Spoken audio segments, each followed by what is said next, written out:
portez votre casque de sécurité même lorsque vous êtes en vacances? Bien sûr que non.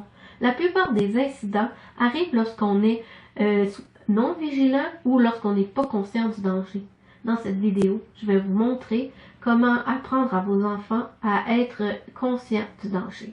Mon nom, c'est Julie Mabeuf. J'ai étudié 2 ans en éducation à l'enfance. Et ayant eu beaucoup de difficultés d'apprentissage moi-même dans mon jeune âge, je suis passionnée par le développement de l'enfant.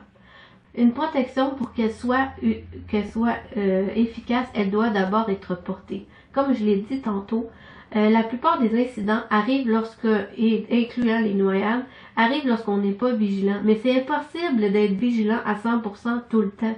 Parce que d'abord, la vie nous en demande beaucoup.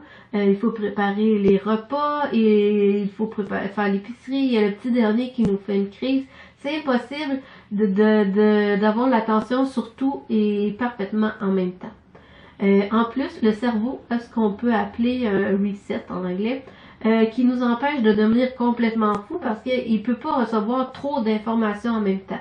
Donc, il a développé un mécanisme qu'on appelle l'attention. L'attention peut se porter seulement à un élément ou 2, ou quelques-uns à la fois, mais généralement, s'il est porté à plusieurs, il est partiel, il n'est pas complet.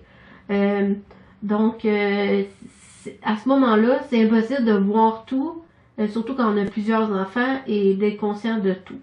C'est pour ça que c'est important d'apprendre à vos enfants à être conscient du danger, parce qu'à ce moment-là, c'est lui qui va s'arrêter, qui va se poser la question, et puis il va reculer. Puis s'il va sûr, il va aller poser des questions.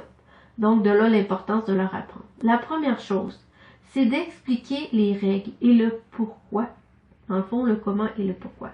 Donc, je dois informer la règle. Je dis à l'enfant, n'approche pas de l'eau sans un adulte, ou attends-moi, il te faut un adulte pour t'approcher de l'eau. Et pourquoi? Parce que si t'arrivait quelque chose, si tu te fais mal, si tu te fais bobo, il y a un adulte qui va être là près de toi. Donc, il sait le comment et le pourquoi.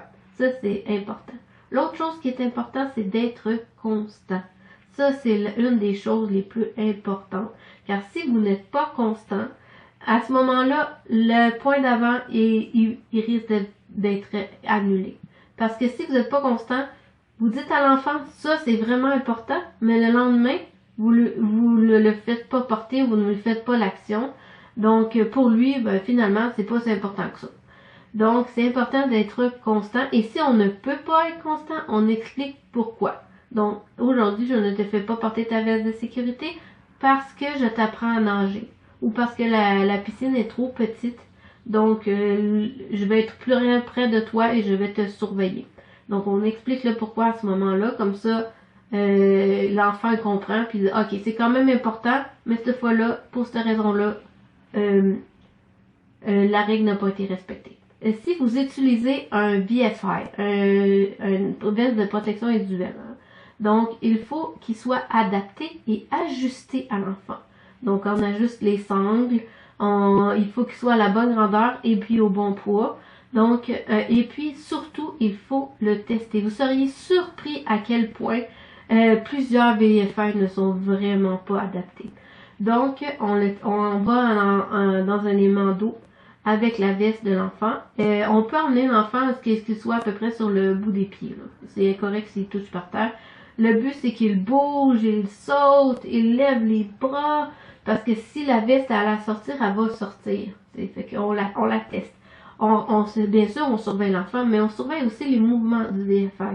Est-ce qu'il propulse l'enfant vers l'arrière pour dégager les voies respiratoires, ou il les propulse vers l'avant, puis lui met la tête dans l'eau? Ou il n'est pas du tout efficace, là.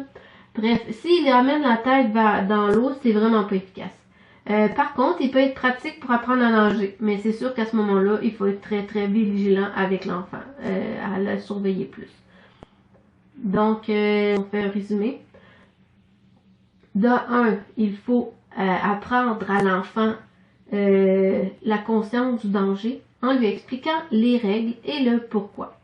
Ensuite, si vous utilisez un VFI, c'est important de le tester. Parce que c'est pas toujours efficace, il faut aussi l'adapter. Il faut aussi que vous soyez constant. C'est vraiment important la constance parce que sinon tout s'annule. Donc, constance, explication et adapter les VFI à l'enfant. Donc, c'est ce qui clôt mon vidéo. J'espère que vous avez aimé. Si c'est le cas, un petit like. Sinon, vous pouvez toujours partager, c'est encore mieux avec quelqu'un. Et je peux vous conseiller aussi, si ça vous intéresse, vous pouvez downloader mon outil gratuit qui est sur le 10 astuces pour éviter les crises chez les enfants. Donc, je vous souhaite une belle journée. Merci, au revoir.